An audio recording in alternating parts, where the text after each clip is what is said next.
Hello, I'm Brandon Truitt. I'm head of learning community engagement here at the Zimmerli Art Museum. I'm really excited, and it's my pleasure to welcome you to tonight's roundtable discussion entitled George Segal and Anti-Monumentality in American Culture, which is presented in conjunction with the Zimmerli's current special exhibition, George Segal, Themes and Variations, which if you haven't seen it, please do, just around the corner, and it's on view until July 31st.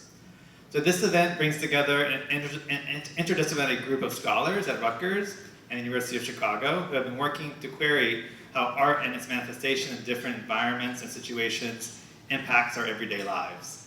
Before I pass the mic, I want to recognize our wonderful funders. The Zimmerli's operations, exhibitions, and programs are funded in part by Rutgers, the State University of New Jersey, and income from the Avenir Endowment Fund, and Andrew W. Mellon Endowment Fund, among others. Additional support comes from the New Jersey State Council of the Arts, the donors, members, and friends of the museum. And dinner support was also provided by Art Bridges Foundation's Access for All program. The exhibition, George Segal, Themes and Variations, is supported by the George and Helen Segal Foundation, the Zimmerli's George Segal Endowment Fund, Rutgers University, and donors to the Zimmerli's Major Exhibitions Fund, Catherine James Bergen, Sunda Randy Jones, and Hannah Himasha Pandaya. The book is funded in part by the Class of 1937 Publication Fund. And finally, I'd like to acknowledge that funds from the Geraldine R. Dodge Foundation have supported tonight's program. So I'll now pass the mic on to Donna Gustafson, who will introduce tonight's program and our speakers. Donna Gustafson is Chief Curator and Curator of Arts of the Americas at the Zimmerli. So please welcome Donna to the stage and to the mic.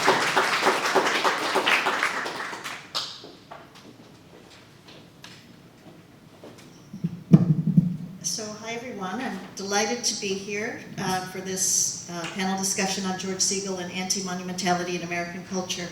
So I'm going to start with a few images and remarks, really just to set the stage for our conversation. Then I'm going to introduce our panel, and they will each provide a short presentation in advance of the conversation that we'll all have together. We'll have time for questions and answers after the panel, so please save your questions for the end.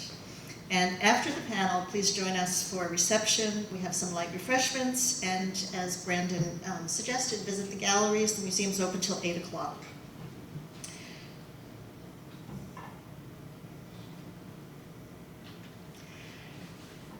So this is a photograph by Arnold Newman of George Segal sitting within his sculpture, The Bus Riders, 1964 to 66. This is what we're using as the signature image of the exhibition. It's on the cover of the book, it's on the announcement for this panel, it's on the banner outside the museum, and it's one of our key press images. For me, it's a resonant image of what we are calling Segal's anti-monumentality. Monuments create hierarchies, mostly through scale, size, and distance. Monuments are often on high pedestals, for example, or set within an imposing architectural space. Segal almost always refrains from any of these devices in his sculpture and public monuments. The scale is always human. He does not separate the viewer from the sculpture by using pedestals or plinths. He does exactly the opposite. He situates his sculpture in everyday human space, and as this photograph shows, he playfully engages with his sculpture and even acts for the camera. In this case, sitting among the plaster-cast figures as if he were one of the riders on the bus. At its most basic, an exhibition is a formalized assembly of objects organized to tell a story. Objects are removed from the studio, cleaned up, and put on display in the museum. Segal's studio, represented here by this image, taken by Donald Lakuta in the 1990s, was a converted chicken coop, a single-story ramble of 10 rooms that included a sitting and entertainment space, working spaces, and an installation of the sculpture, paintings, and drawings. This is an installation shot of the bus shelter, blue woman on a black bed, a photograph by Segal of his dealer, Carol Janis, a riff of one of George Segal's riffs on classical sculpture, and an etching of a young woman sitting in a chair backwards in a simple wooden chair. While the museum needs to distance the sculpture and the visitors, in Segal's studio, visitors could stand beside and within his sculptures, and he encouraged people to do so. This section of the exhibition is devoted to portraiture, one of the themes of the exhibition. The subjects are all friends of the artist. So going from the left, we see a portrait of Pierre Restany, the French art critic who was a friend of George Segal's, Rainer Hutchins, who was a friend and local poet. There's a self-portrait of Segal below, a portrait of Susie Avon, who is the wife of Israeli statesman Abba Avon, also a friend of George Segal. Helen Segal with her friend and neighbor Nasa, Inga Morath, who came to visit George Segal in his studio, Helen and her friends playing mahjong at home, and another Arnold Newman photograph that shows George Segal with his hand affectionately on the sculpture, Girl with a Cat, which is also right next door to that photograph. And the small head on the pedestal in the foreground here is a portrait of the son of one of the artist's friends and collaborators. So I started by talking about this exhibition, or all exhibitions, as a formalized presentation of objects, a monumentalizing of an artist's work through the language of the museum. I think that you can see that here and also here. And in this image, we see the Appalachian farm couple, the dancers, which is the only sculptural group that does not sit directly on the floor. The figures are attached to this low platform for ease of moving and display. And on the wall, the print is called Three Figures in Red Shirts, Two Front, One Back, from the Blue Jean series, 1975. So these are the ways that a museum formalizes viewing. But if we take objects out of the formal space of the museum and see them individually, the context changes, and maybe they become less hierarchical, less imposing, less monumental. Or are these two images examples of Segal monumentalizing the overlooked? On the left is paint cans and wainscoting, and on the right, cup, saucer, and spoon.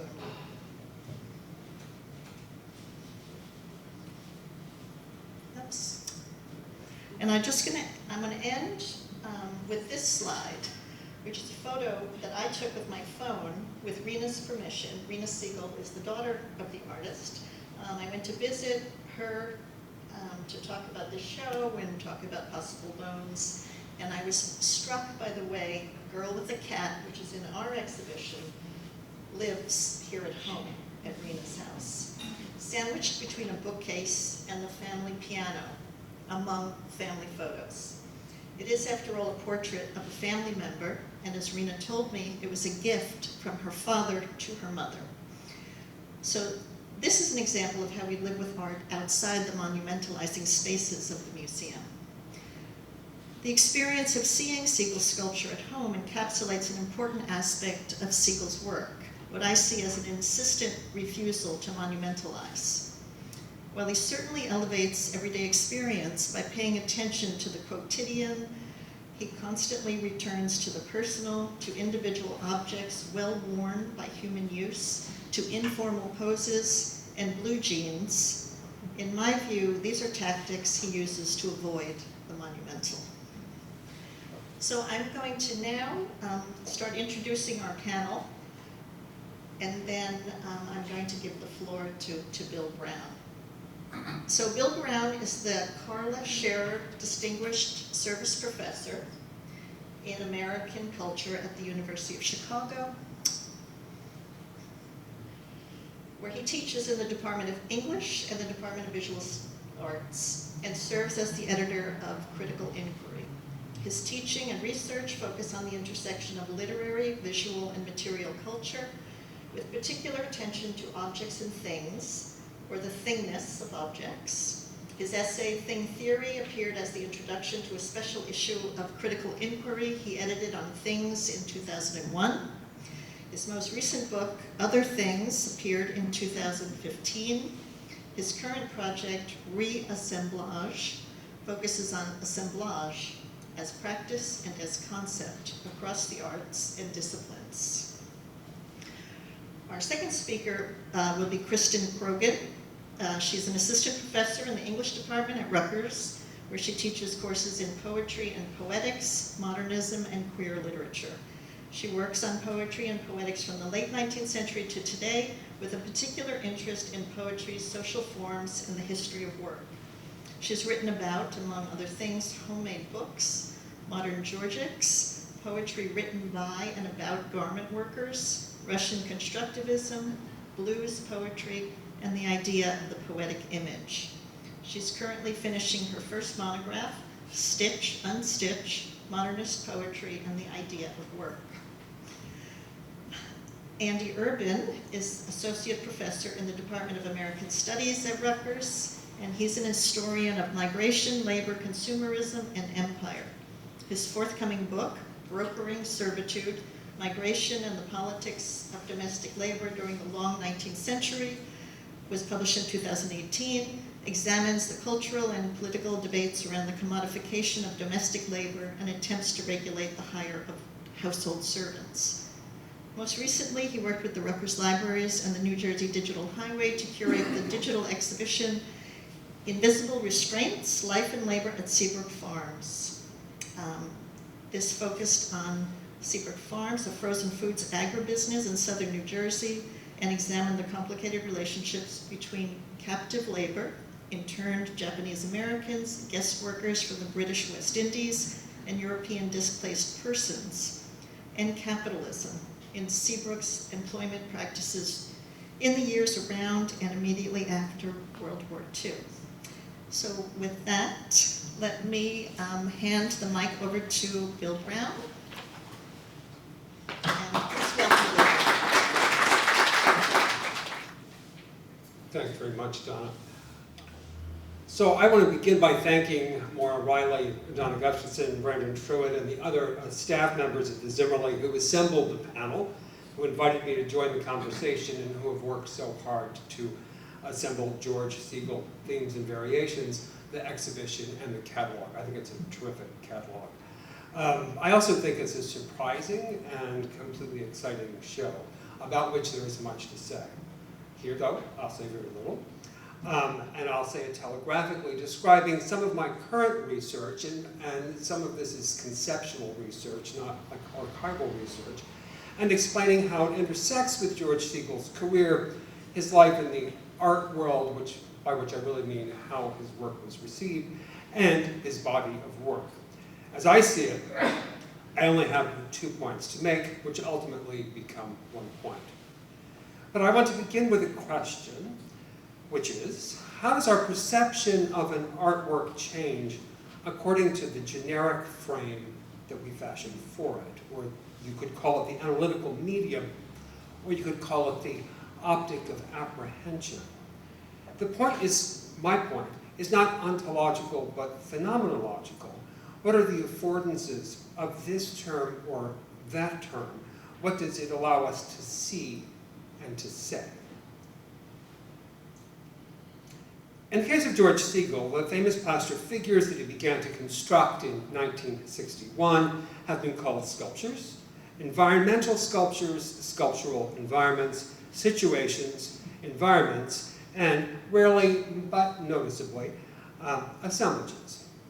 That's my vote, and I'll try to explain how captioning Segal's work, or much of the work, as assemblage might change our perception of it while altering our understanding of assemblage. That is, assemblage as a term used within art criticism. So over the course of the last couple of decades, I've been interested in how objects become things, moments where an object asserts itself or grabs your attention. The thingness of an object, as I understand it, resides in or emerges as a subject-object relation. You grab your backpack throughout the day without really noticing it, but then a strap breaks, or a zipper breaks, or it falls in a puddle. At that point, its thingness, both its material composition and its utterly essential role in your daily life, becomes recognizable, palpable, urgent. For me, there is an obvious interplay or oscillation between objects and things in Segal's work, where there is nothing but objects or nothing but things. The bus driver is paying no attention whatsoever to his corporeal contact with the seat and the steering wheel, but as spectators, our attention is drawn to exactly that, to the relation, the physical relation between the human and the non-human. Not so much like man and technology as buttocks and seat, hands and steering wheel, as a thing among things, as Merleau-Ponty put it in 1961. My body is a thing among things, it is one of them, it is caught in the fabric of the world, and its cohesion is that of the thing. Things are an annex or prolongation of my body, they are part of its full definition. A kind of human being, then, that is not in distinction from, but caught up in, entangled by the material situation. So more recently, I've been working on American assemblage with a ballast year of 1961, when the Museum of Modern Art staged the Art of Assemblage exhibition curated by William Seitz. The catalog for that show. Seitz understood assemblage as art composed of mostly found materials, objects, and fragments not originally intended to be art materials, brought together without connective, his strange phrase. His various definitions aren't fully convincing, but that term, assemblage, stuck, or assemblage stuck, and the publication of his catalog marks the moment when it forcefully enters the art critical lexicon. By 1966, now when Capro publishes the massive burlap-covered assemblage, environments, and happenings, he distinguishes, and I would say also privileges, the happening, a term he coined at a picnic at George Segal's farm in 1959, the farm that Seitz called the unofficial annex of the radical art department of Douglas College, Rutgers University, whose faculty included Roy Lichtenstein, George Brecht, Robert Whitman, among others. Still, Capro explains that the composition of the happening proceeds exactly as in assemblage and environment. It is evolved as a collage of events. The composition is understood as an operation dependent upon the materials and phenomenally indistinct from them. Where is Segal in this continuum? He reproduces, that is, Capro reproduces a few luscious photographs of Segal's work, captioning them as sculptural environments, or in one instance, environmental sculpture. Seitz, the first PhD in art history to write on contemporary American art, that was at Princeton, published catalogs for a series of MoMA shows on Dwayne Hansen, Red Grooms, Robert Whitman, and on Segal in 1972. A book that was published, or a small book, that was published in the US and in Germany. It was the catalog for the national and European tour that confirmed Segal's reputation. Seitz calls Segal's work environments, employing not only the body he writes, but also environmental objects. Environments seem to hit the mark in 1972, with the qualification that Seitz considers the single independent figures as a separate body of work. But since 1972, and particularly in the last 2 decades, the concept of assemblage has expanded, especially beyond the field of art history, and I would say also in ignorance of the field of art history. In the world of urban theory, for instance, the city has come to be conceptualized as a site of socio-material assemblages, of relations between and among human and non-human materials. Meanwhile, Tony Sampson has redescribed cognition as inseparable from sensation, a phenomenon that occurs not in the mind, but through corporeal contact. It is with this kind of work in mind that I want to expand the notion of assemblage while shrinking environment, if you will, to the minor yet momentous interaction between body and materials. Support, a thing among things. Segal explained, this is from an Art Forum interview, that there was a ruthless paring away of the inessential with work like Ruth in her kitchen. Ruth, within a thick domestic milieu becomes Ruth in relation to a stickly bench, a heavy table, and a cup. And I want to thank Rena Segal for sharing these images.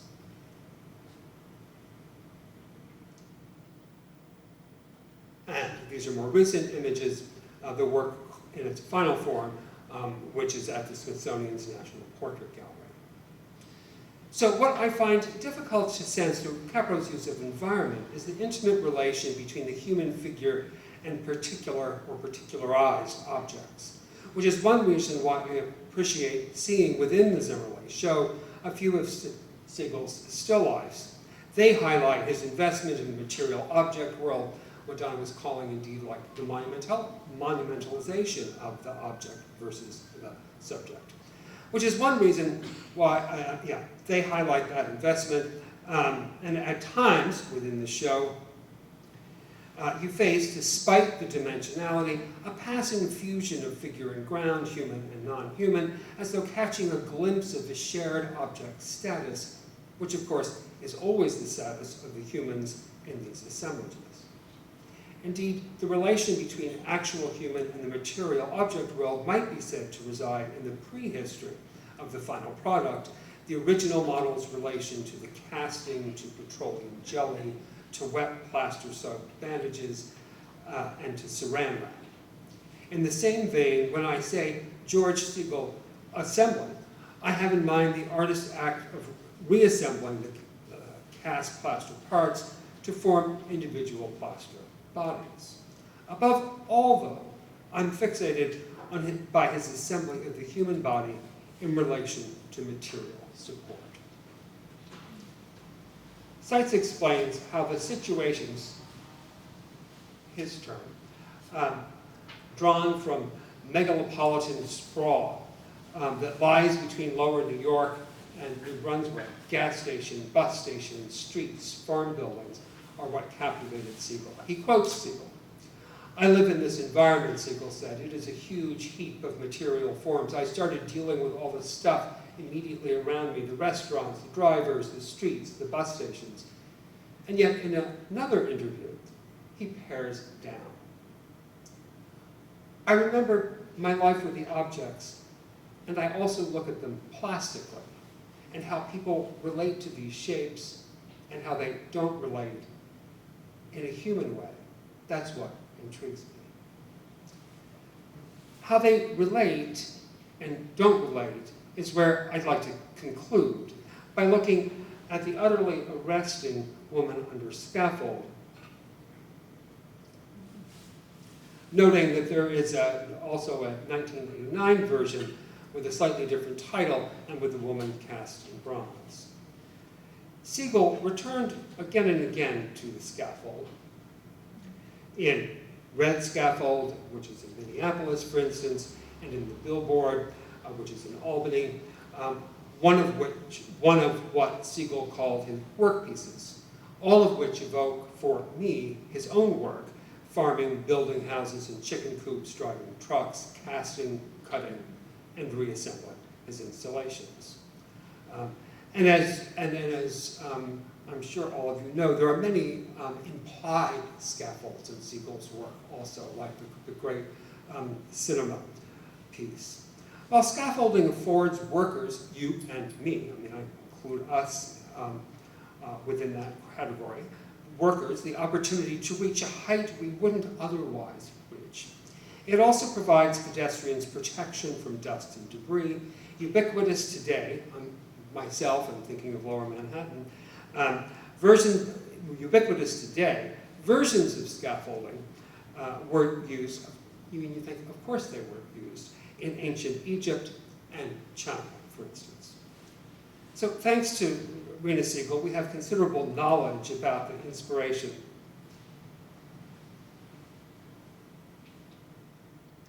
for this work and its execution. My father, she explained, was inspired to create the sculpture by a vision experienced inside one of the pyramids of Egypt. He asked the model to pose and gesture for him in a manner similar to the Egyptian sculptures and hieroglyphs he saw on his trip. This non-correspondence between the inspiration for the figure, the vision in Egypt, and the constructed scaffold may help to explain the spectator's experience, at least my experience, approaching and walking around woman under scaffold, and the experiences of the idiosyncratic non-relation between human and non-human. For despite the uniformity of color across figure and ground, she seems to exist as an independent sculpture in the middle of a three-dimensional frame. The vernacular formalism of the structure evoking the geometrical clarity of someone like Frank Stella or Sol LeWitt from the wall drawings of the 1980s. And thus, in the terms I've been deploying, the scaffold appears as a mere object. Not as a thing. There is no subject-object relation to trigger such thingness. The woman stares impassively straight ahead, not even glancing up at the bar of steel that ought to provoke her to duck. In this case, then, I'm inclined to deliteralize the work and to imagine it not representing or registering one scaffold or another, but scaffolding as such. The way that the object world serves as human support and as protection. In his essay for the 1972 Segal catalog, Seitz makes a point about which he remained adamant, and that is, I think this is beautifully put, the artist is an intellectual and the artwork is a form of knowledge. What knowledge does the Segal assemblage convey? Often, how we are arranged by objects even as we arrange them. How the body responds to objects. The human, after all, assumes no posture, sitting, standing, leaning, lying, squatting, without material support. While so many of his works particularize at that point, Woman Under Scaffold might be said to insist on generalizing it. Thanks.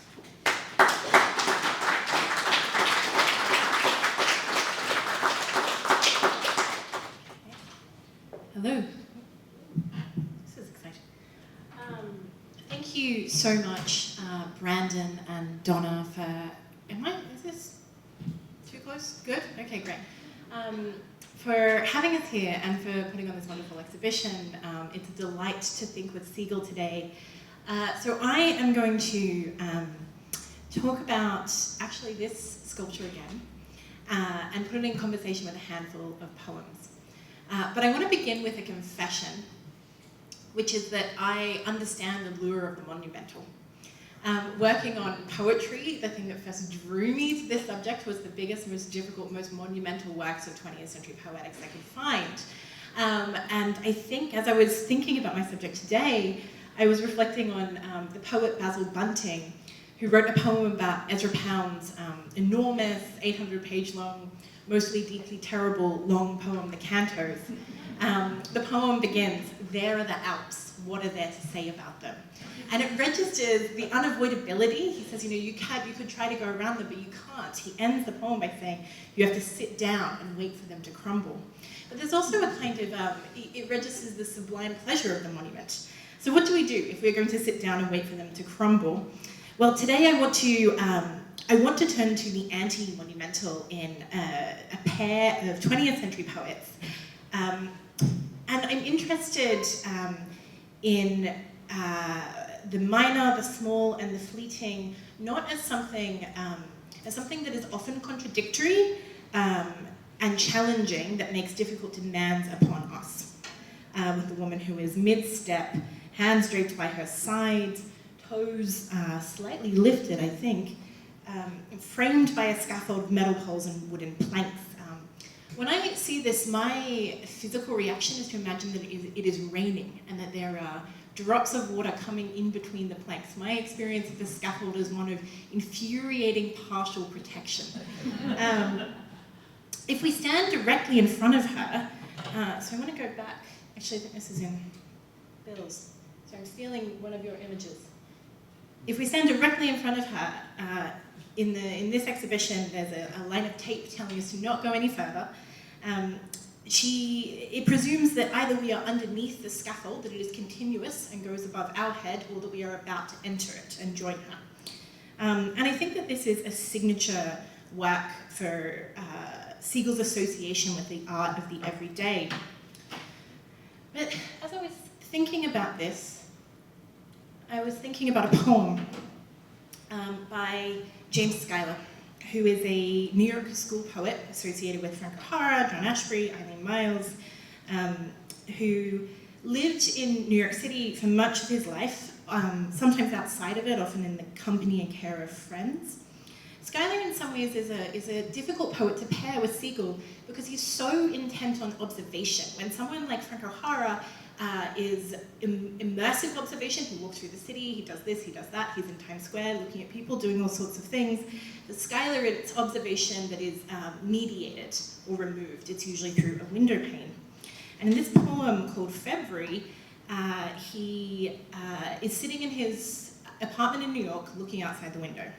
So this is an early poem. It was written in 1954. But Schuyler didn't publish it until his first major book, his first book collection, Freely Espousing, in 1969. It was printed in magazines before then, but not in a book until then, or in one of his books. And I'm going to read most of it. So it's not too long. A chimney breathing a little smoke. The sun I can't see, making a bit of pink I can't quite see in the blue. The pink of 5 tulips at 5 p.m. on the day before March 1st. The green of the tulip stems and leaves like something I can't remember, finding a jack in the pulpit a long time ago and far away. Why, it was December then and the sun was on the sea by the temples we'd gone to see. One green wave moved in the violet sea like the UN building on big evenings, green and wet, while the sky turns violet. And then the poem ends. I've skipped a bit in the middle, but you can look it up. It's online. I can't get over how it all works in together. Like a woman who just came to her window and stands there filling it, jogging her baby in her arms. She's so far off. Is it the light that makes the baby pink? I can see the little fists and the rocking horse motion of her breasts. It's getting grayer and gold and chilly. 2 dog-sized lions face each other at the corners of a roof. It's the yellow dust inside the tulips. It's the shape of a tulip. It's the water in the drinking glass the tulips are in. It's a day like any other. So Schuyler once wrote in a letter to Joe Brainard, there really isn't anything to photography except point and snap. He later walks that back a little. On the other hand, perhaps there isn't much more to poetry than point and snap. So in February, we watch the city around us within the apartment, as we're within the apartment, and it's interwoven with memory of the Mediterranean, of elsewhere. Now this is to me a signature poem of the New York School's handling of everyday life. The daily is right there. It is miraculous, but it is also and primarily a practice of attention and attunement in order to see it. But this is a day like any other. It happens literally every single day. And I think what's really interesting about this poem as well is that the date is not mentioned. It's the day before March 1st. I read this, I taught this a couple of weeks ago actually on February 29th with my undergrads, and we had a debate about, none of us looked up whether it was a leap year in 1954. But. So I think what's interesting here is that the everyday is always a balancing of the extraordinary and the ordinary. And of course, what is extraordinary about the day is it's freezing in the poem itself. And I think when we're talking about the everyday in art, we're describing a fundamental impossibility. The very fact of arresting the day into poetry transforms it into something that is no longer a day like any other. And if this is not a monumentalizing of the day, of the ordinary, it does describe a kind of awe at the gathered totality, we might say the form of the day. I can't get over how it all works together. And while I do not think it's monumental, it does remind us of how the apprehension of so many details can create a kind of reverence for this sort of essential divinity of every single day. Now, if we go back to the woman in the scaffold, so the scaffold acts as a frame. Whether we are in front of her or next to her, it declares her something to look at. This piece engages itself as an art object. And more so, it asks us to look at daily life as constituted by so many works of art. it's an act of preservation as well. I was thinking about setting and of how plaster sets a limb, keeps something still and immobile, even as her action suggests mobility. But it seems to me that this work lives in the tension between the raised foot and the frame, this sort of body that is always in motion with the stillness of the art object. It is also temporary. The point of scaffolding is that it is there while something else is being constructed and will eventually come down. Now again, any of us who've spent time in New York know that temporary can last a really long time.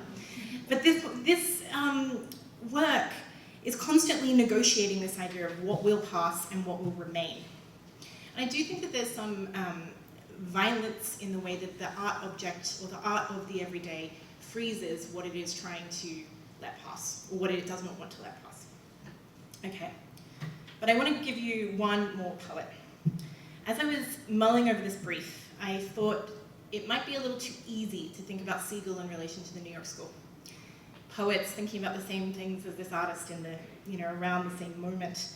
And in fact, I found myself turning to a poet who, like Segal, had deep connections with non-urban, with rural life, but lived very far away.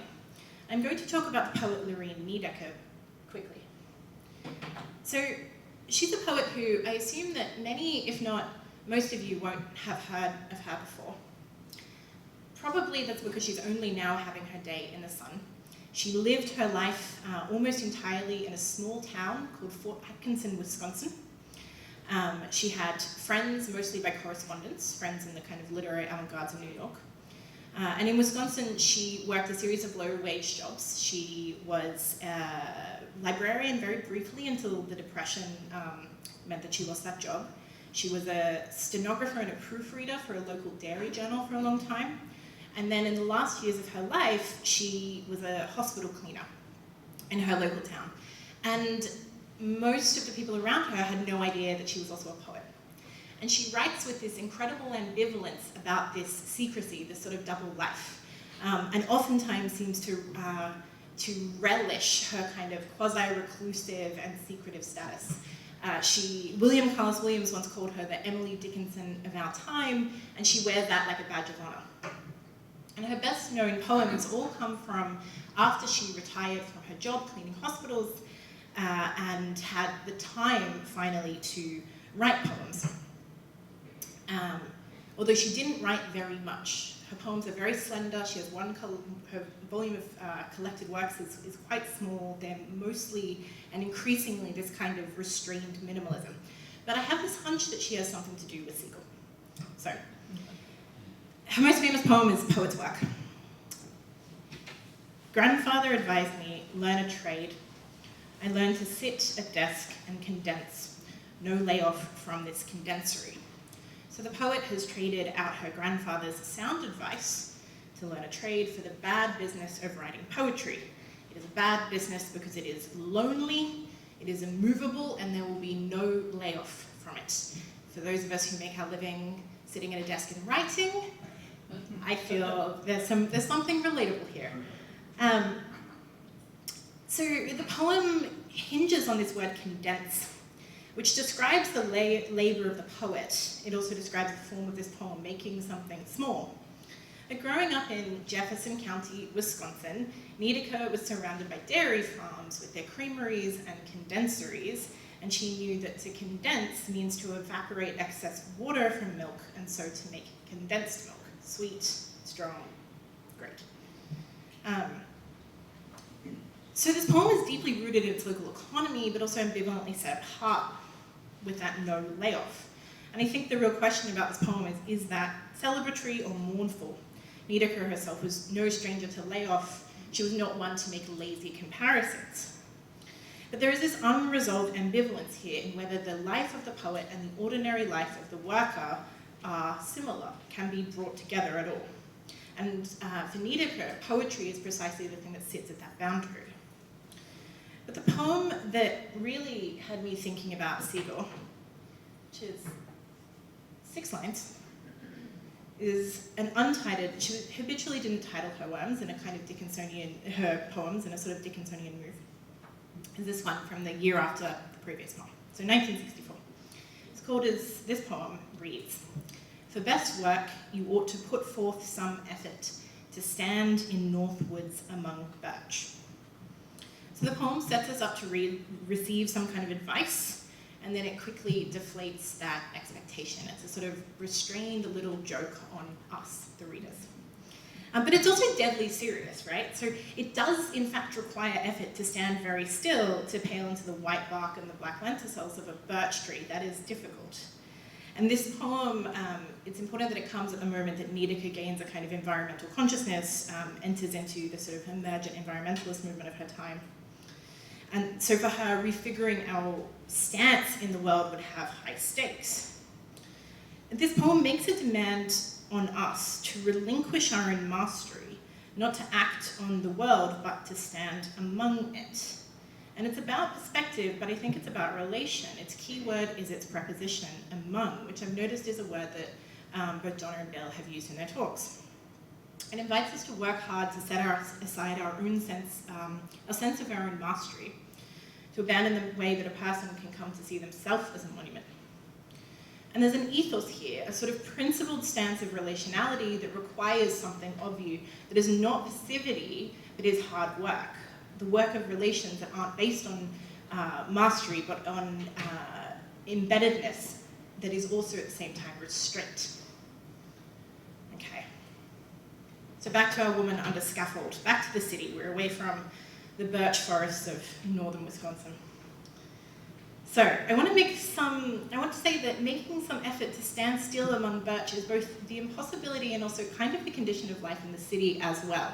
You might not be standing. If you're in New York, you're probably moving from thing to thing as this woman is in between places. But it absolutely requires this condition of relation with restraint in order to function. You have to be amongst a lot of people without impressing yourself upon them.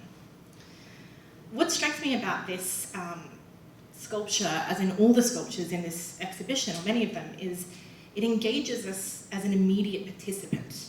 We are among the woman. We are of her in some sense. Our bodies are brought into proximity. And I had a moment this afternoon, I went back to the exhibition and I came around the corner and jumped because I thought one of the sculptures was a real person. He had exactly the scale and was sitting there, and nobody was around, it was just me, only the sculpture to see me in my confusion and shame. But it really brought home to me just how close to life these works are. But I don't think this makes them accessible. I don't think that is how I would describe Segal, and in fact I think it makes a difficult demand on us to truly engage with them as with another person. And I will say that I experience that as a difficulty. They are too close, they are too human. They dissolve a difference that to me, when encountering art, can be protective. I said before that maybe we are also underneath the scaffold or about to enter it. If we stand directly in front of her, we will be about to come into her space. She's perfectly placed in the middle. And I imagine that we will either be squeezing ourselves by her, which is making an accommodation with our body for hers, or doing the embarrassing, ordinary dance of two people trying to avoid each other and ending up mirroring each other exactly.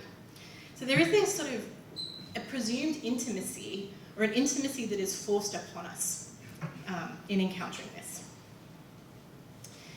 The other move that I found myself thinking about was what if we avoided the scaffold and walked next to it, leaving the pavement to avoid the scaffold, and it's probably drips of water or miscellaneous New York liquid, which is also to accommodate another person's body, another person in space.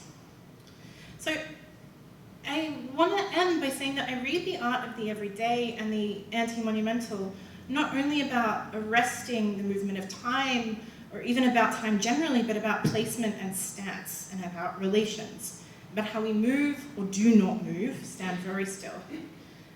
If Schuyler and the other New York poets adopt a stance of observation, curious, camp, all of those New York motions, I think Segal and Niedeke ask us to truly place ourselves among the birch trees and among each other. Okay, thanks. So, excuse me, I too would like to just begin by thanking Brandon and Donna for organizing this wonderful panel. And one of the wonderful things I think about this is that you're going to get this incredibly interdisciplinary perspective on how to read Segal and his significance. I'm coming from a historical background and vantage point. And so I want to actually just begin by talking about George Segal's chicken farm, right? And, you know, I was kind of joking to myself. I would like to say that, you know, maybe it was some sort of, you know, wonderful twist of fate that this chicken farm failed and George Segal was pushed into art. But in reality, if you study the political economy and kind of history of farming and agriculture, you might know that by the 1950s, these type of small farms, whether dealing in meat or produce, were really running up into innumerable obstacles when it came to competition with these burgeoning agribusinesses. And as Donna explained in her introduction, I'm right now working on this book project that looks at the history of Seabrook Farms, which was this enormous agribusiness in southern New Jersey, about 5 miles from Bridgeton. And it did industrial farming and processing. So it cultivated about 50,000 acres. It had a plant that could produce about 1 million pounds of frozen vegetables in a month, right? It went through 10 million gallons of water every day, processing and cleansing these vegetables as they were prepared for the assembly lines that would freeze them. And while Seabrook Farms never dealt in poultry, I do happen to know that Purdue, which I'm sure we're all familiar with today, really got its start in the 1950s, or became the modern agribusiness we know today in the 1950s. And one of the techniques that they used is they actually used marigold to dye their chickens slightly yellow, so that when they appeared in supermarkets, they could distinguish Purdue chickens from all of the other processed poultry, and claim that if you saw the yellow, this was obviously the trademark sign of Purdue quality, right? And so you can imagine the Segals and others competing against these huge firms with millions and millions of dollars of capital, hiring you know, the most sophisticated Madison Avenue advertising firms to make these somewhat outrageous claims, right? And the Segals, you know, holding on to their small local markets, right? Probably with other chicken farmers who maybe catered to kosher buyers, for instance, right? But kind of seeing the end of this industry, right, as they have to compete against these corporations that, because of economies of scale and the sophistication and complexity of their processing, can obviously compete much more, you know, vigorously in some ways against these smaller farms. And so I wanted to start there, right? So again, because right, we get to these happenings, as I think Bill kind of talked about, right? In part because these buildings aren't, you know, working for what they were intended to do, right? Because this space has to be repurposed. I wanted to talk about this particular work, the Appalachian Farm Couple, because I'm fascinated in what it tells us about monumentality, right? An attempt to fix representations of working American people from humble backgrounds. To me, obviously, this work channels the tradition of photographers like Walker Evans, those who were associated with the Works Progress Administration and various New Deal era arts programs in the 1930s, right, where the point was taking unemployed artists, writers, others, and giving them work, observing, documenting, and capturing what I would call, right, the nobility of American poverty. I don't think this is meant to be, you know, an attack, right, on an Appalachian couple or an attempt to denigrate their status or their socioeconomic condition, right, but rather it's an attempt to find something noble and virtuous, something essentially American even in this kind of monumental figure. And it's interesting, obviously, I think it's safe to say that George Segal was channeling his own experiences with the Great Great Society programs of the 1960s, and especially the Johnson administration's attempt to take that war on poverty and bring it to Appalachia in particular. And again, as somebody who studies in agribusiness, that during the 1940s actively recruited laborers from the Appalachian regions to come to southern New Jersey and to work in these plant jobs in the frozen foods factory, but also to work harvesting vegetables for that processing. It's really interesting to think about these people, again, quite literally captured, fixed in place, right? Because as powerful a representation it is, in some ways it's not necessarily historically accurate, right? We're talking about a period in American history, the second half of the 20th century, when due to all of these economic changes, there was this dynamic movement of American workers from region to region, including those from Appalachia who were seeking out jobs in places like Detroit, Chicago, and even here in New Jersey. And Seabrook Farms, as I mentioned, interestingly, recruited workers from Appalachia. This is the back of a photograph I'll show you in just a second that was issued by the company. So Seabrook Farms had this powerful PR department where it had a photographer that would go out and capture all these kind of key moments so that they could then circulate press releases and use it to essentially burnish and kind of bolster the company's brand and image. And so here we're talking about a group of Appalachian workers who are arriving again in Bridgeton, New Jersey from West Virginia. And again, this is the photograph of the social worker at Seabrook Farms greeting them with blankets and these kind of basic provisions that they'll need once they go into these rudimentary barracks where they'll be housed during the harvest season. And again, it's interesting, right? Again, people from Appalachia are in motion as much as somebody like Segal wants to create this powerful work of art that captures a certain element of their life and their time and a place. It's important to keep about the ways in which humans don't act like monuments in real life, right? Humans are mobile, they're dynamic, right? It's hard to fix any sort of essence in kind of perpetuity. And interestingly enough as well, right, thinking again about what I would call Segal's kind of depictions of noble poverty, these workers from Appalachia certainly weren't passive or simply accepting of their exploitation or subjugation either, right?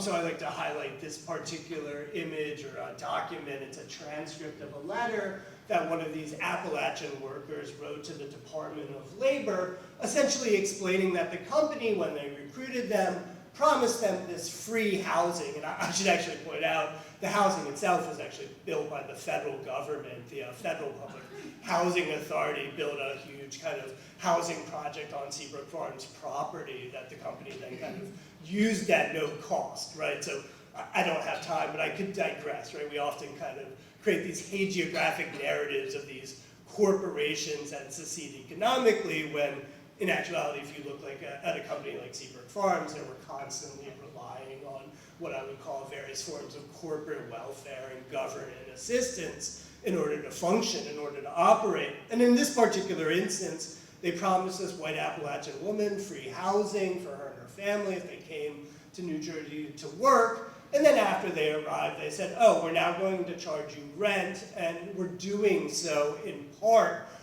because otherwise you'll have to essentially occupy these dormitory spaces with black neighbors and co-residences. And I love this letter in part because not only does it show a worker kind of revealing the scam and coming to terms with this attempt to exploit her, it also challenges some of the stereotypes I think we have about different groups of laborers in this time and their willingness to buy into what I would call these racial divisions of labor, where different groups of workers are pitted against each other for the corporation's benefit. In this case, this particular white woman kind of called this bullshit attempt to sort of move her out of her housing and charge her rent by essentially trying to kind of invoke what they assumed would be her racism.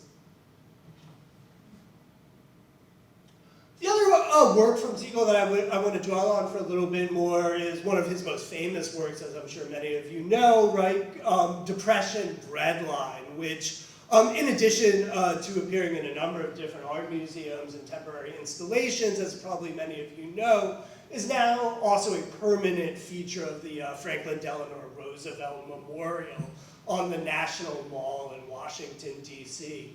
And just really quickly to talk about the significance of the National Mall as a historian who teaches about public memory and the various institutions that are responsible for creating what I would call public history in this country.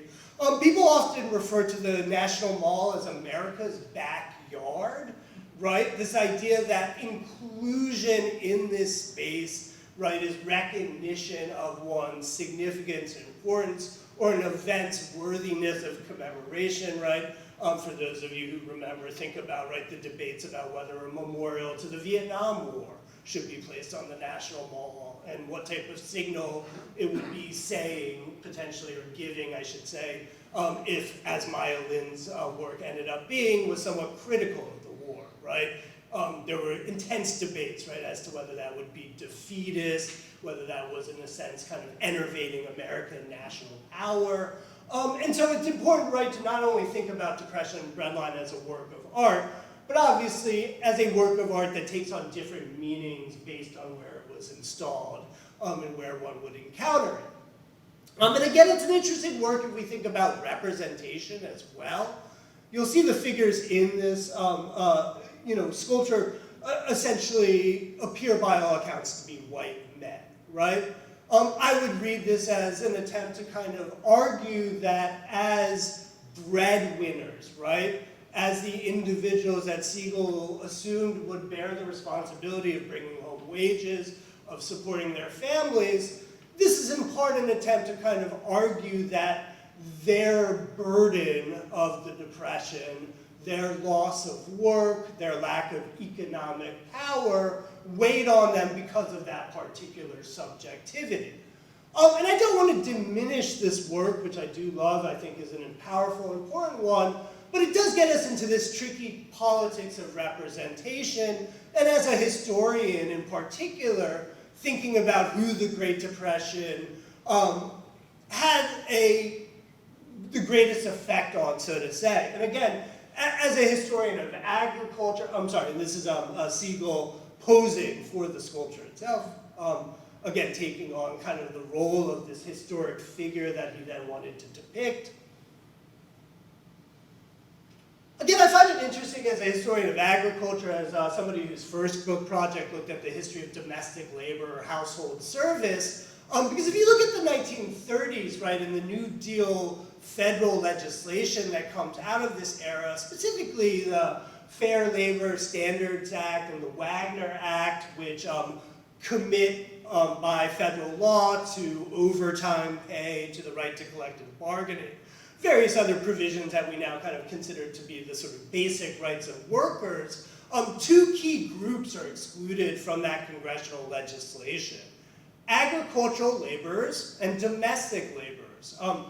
So this is somewhat of an aside, but this is just a fascinating photograph from John Collier, a New Deal photographer who was hired by the Farm Security Administration to take photographs in the early 1940s. This is also at Seabrook Farms. This is a migrant farm worker, likely from Florida or Georgia, who was on site for about 3 or 4 months, probably to harvest beans. These workers had no protections when it came to federal law. Agricultural labor was exempt. They could never earn overtime. They didn't have the legal right to form a union and to participate in collective bargaining. Yet again, right, these are not the figures we necessarily see in Segal's breadline, right? His reading, right, of who was most, in a sense, damaged or made precarious and vulnerable by the endemic poverty of the Great Depression, unfortunately, in my opinion, didn't extend to black workers. It didn't extend to women, right, who had to also address particular issues and concerns due to the Great Depression and its economy as well. Interestingly enough, and I'll just use this as a kind of brief aside before I wrap up to talk about Seabrook Farms a little bit more. Seabrook Farms is actually most famous, as some of you might know, for recruiting incarcerated Japanese Americans during the Second World War. So in 1944 and 45, the company will hire between about 2,000 and 2,500 Japanese Americans from concentration camps out west and in the Intermountain region. This is actually a photograph from Life magazine in 1955, showing some of the plant workers on the vegetable sorting assembly lines. And interestingly enough, even workers in food processing factories, not until 1975 are they eligible for overtime. They too are excluded from various provisions. There's a special law that if you work in a canning or frozen foods factory, you're allowed to work 56 hours a week for 28 weeks a year without any overtime being granted. And again, just thinking about who falls under this kind of embrace of the welfare state that Roosevelt and others are creating in this period.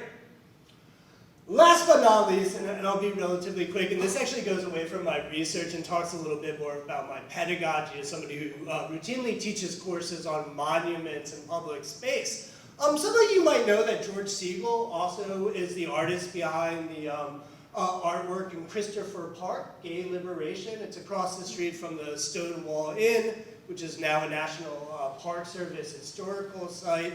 And this was actually commissioned in 1979, but it wasn't realized or finished until 1992 due to a variety of controversies that held up the work's creation.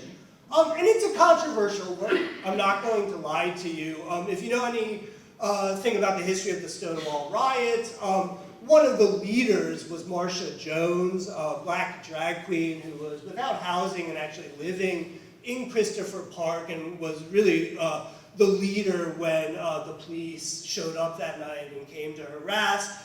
So there's always been questions about, again, representation, right? Again, this is a group of white individuals. Interestingly, there's been a number of different kind of projects where people have reimagined what the artwork might look like in Christopher Park. This is Paul Sequoia's contribution from a magazine article that ran in Vice back in 2016. Right, again, not only capturing the more interracial dynamic of the events that took place at Stonewall, but also moving towards a more erotic version of those events as well, not shying away from the sexuality at the center of these events, at the resistance. Interestingly enough, and I'll end with this image, some of you might also know Jenny Holzer's memorial. It's on 7th Avenue, I think at 14th or maybe 13th Street. It's actually outside where St. Vincent's Hospital used to be. This was a hospital during the AIDS crisis that was really the frontline medical facility dealing with New Yorkers who had contracted HIV and then AIDS. And so people were angry when the sculpture was built, right? It looks like the type of thing you would see in a generic kind of condo building, you know, anywhere in the world, right? People were curious as to how it captured the pathos, the emotions, the experience of the AIDS crisis. And I bring it up in part because as much as there have been a lot of critics of Segal's Gay Liberation, one of the critiques that have never really been put out about it is that it's somehow emotionless or lacking in kind of feeling, right? And it's actually fascinating. If you go on the internet, you'll see literally thousands of photographs of various people, right? Kind of in person interpreting the artwork, posing with the figures, right?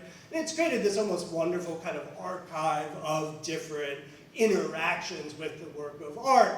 And so, you know, as much as I think we should be critical about Segal's work when it comes to gay liberation, I think there's also a point for kind of understanding its accessibility and the welcoming kind of nature, especially compared to work like Holzer's. Thank you very much. Yeah.